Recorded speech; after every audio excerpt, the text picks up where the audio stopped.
Hello guys, I'm Super Ron, welcome back to the channel and we're here for another Auto Shack episode, and this week we've got this pretty cool MK Indy. As some of you know, long term I'm building a GBS 0 kit car myself, so it's going to be really cool looking around this at how they do things, what's different and what's the same. We've just got a little list of jobs. The customer's had this for a little while. It's a Durotech engine on Gen V throttle bodies. It gets beaten up at the track. It is road legal as well, so we've just got to sort a few little leaks, sort a few fuel hoses, few coolant hoses, check everything's running all right because it runs a little bit hot, so we just got to check all the coolant hoses are routed correct, have a bit of a tidy up of the wiring and just make sure it all works.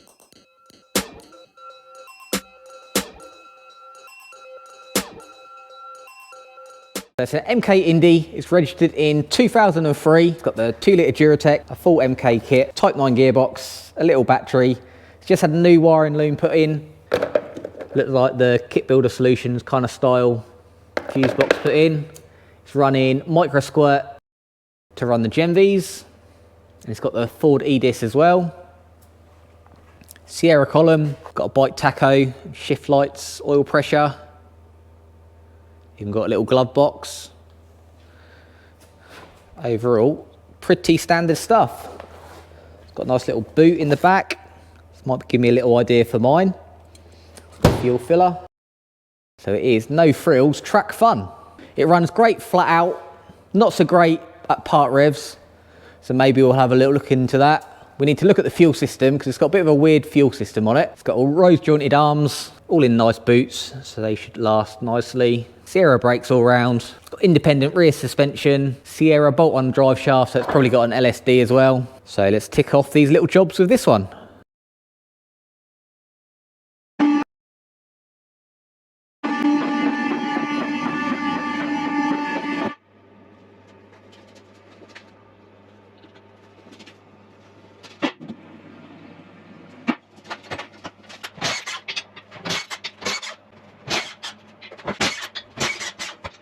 So stripped it down a bit and got it all up in the air to have a good look underneath.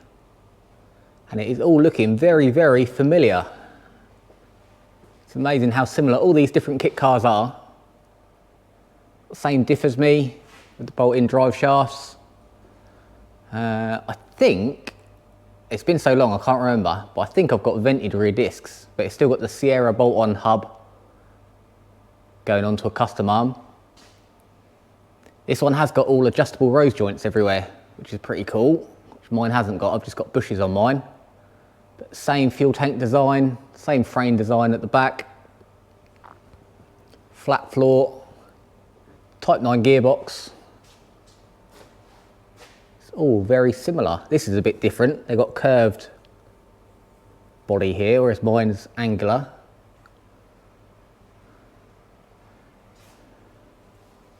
It's very cool. Got all rose joints on the front as well, so everything's fully adjustable. Escort rack, Sierra uprights, look the same front brakes as mine, just like Sierra 2-litre.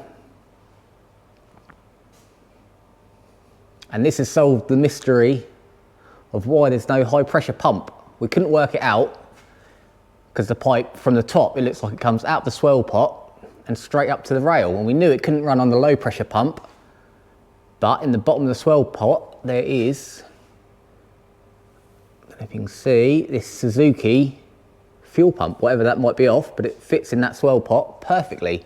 So we're going to change all the fluids under here. We're going to do gearbox, diff, check all the fuel lines.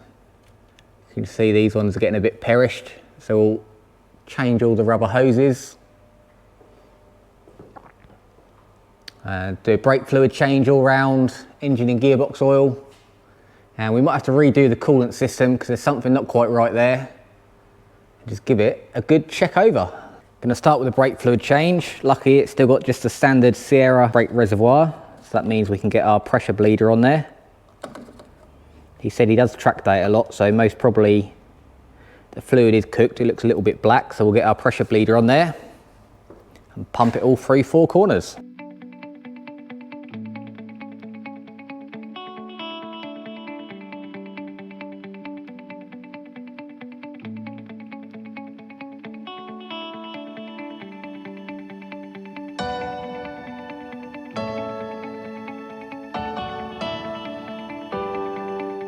The brake's all done. onto the engine oil. Got quite an industrial sump made for this. A huge bash guard at the front. Maybe it's something I need to look into, because this one's certainly taken a beating.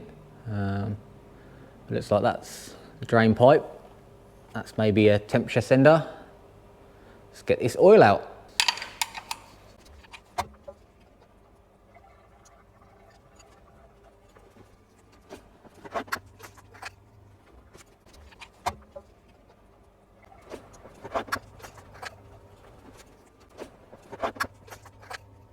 Onto the diff. They don't have a drain plug on these. You can take the rear cover off, but I'd rather not, as it's not leaking. So we'll get the Super Sucker 3000 through the fill hole. Tight like a tiger. Wow, bigger bar.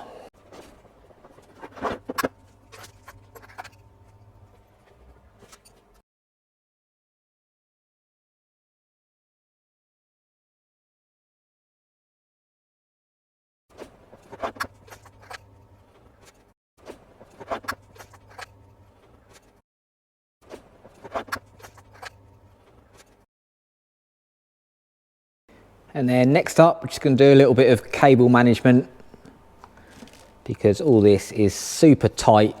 Everything's like a piano string. So we're just going to unwrap it and wrap it back up a bit nicer. I think it is all okay. It's all got a really nice loom for the injectors.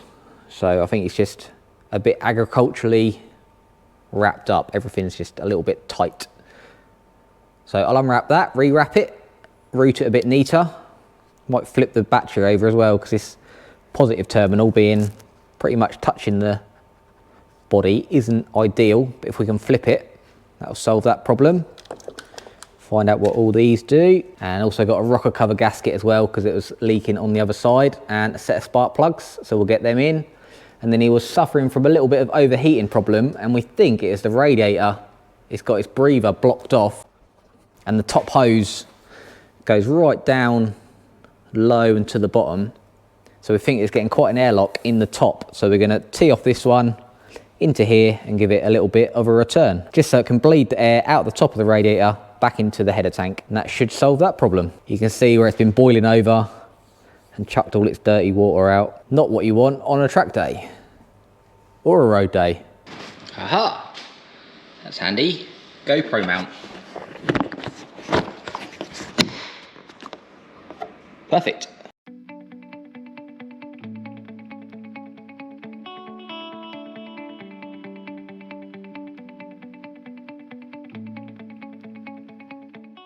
It's nice and clean inside. Everything looks nice and clean, so I reckon this has had a freshen up at some point. So we've got new plugs and new rocker cover gasket.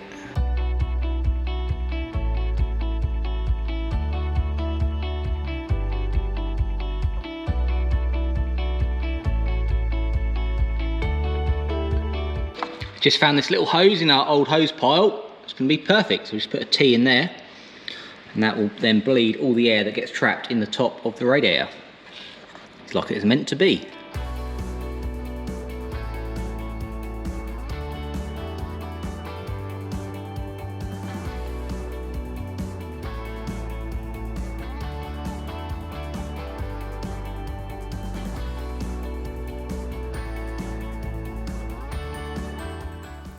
That's all the fuel hose replaced with ethanol resistant lines, so they'll last a lot longer now. So that looks a lot better.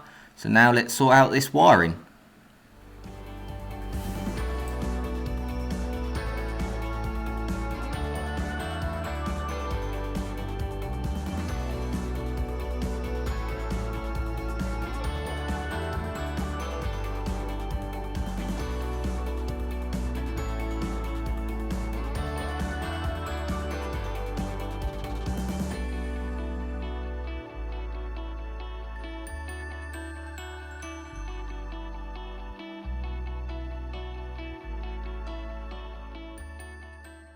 So all back together. Got the coolant system mod on, so that will bleed the top of the radiator now, so we won't get any airlocks. Got a new belt, new plugs, restuck the rocker cover gasket, got a new genuine filter, filled it all out of oil, got all the electrics tidied up, got the battery flipped round, so now the terminals are at the top, So I think we're ready to fire it up.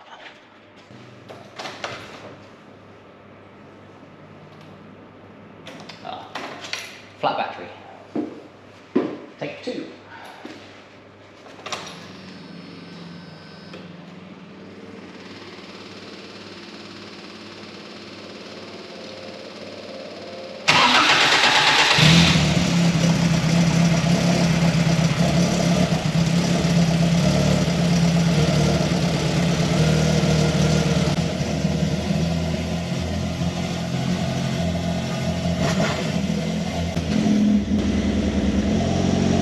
Great oil pressure. All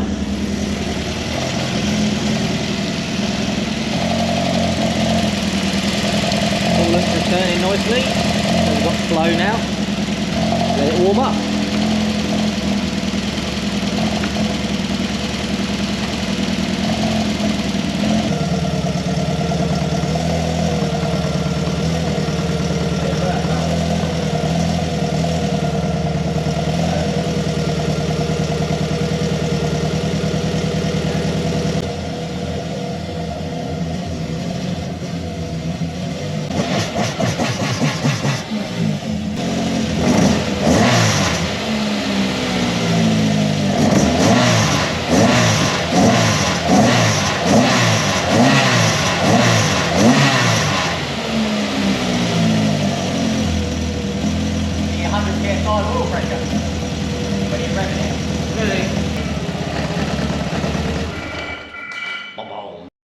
And that's all done. So we've got everything ready for the track day. We've got all new fluids throughout, all new brake fluids are out, checked all the bearings, checked all the joints, everything is perfect.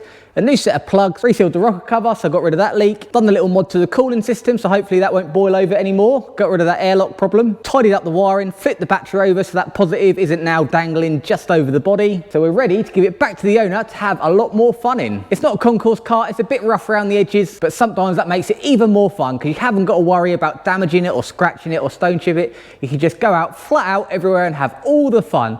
So it's been really interesting looking around this MK Indy, seeing how different manufacturers do different things, and I really need to find time to finish off mine now. There's always something different going on here at Auto Shack, right from one extreme to the other. So make sure you tune in for next time, give this video a like, but until next time, make sure you have fun. And it has even got a pretty cool number plate.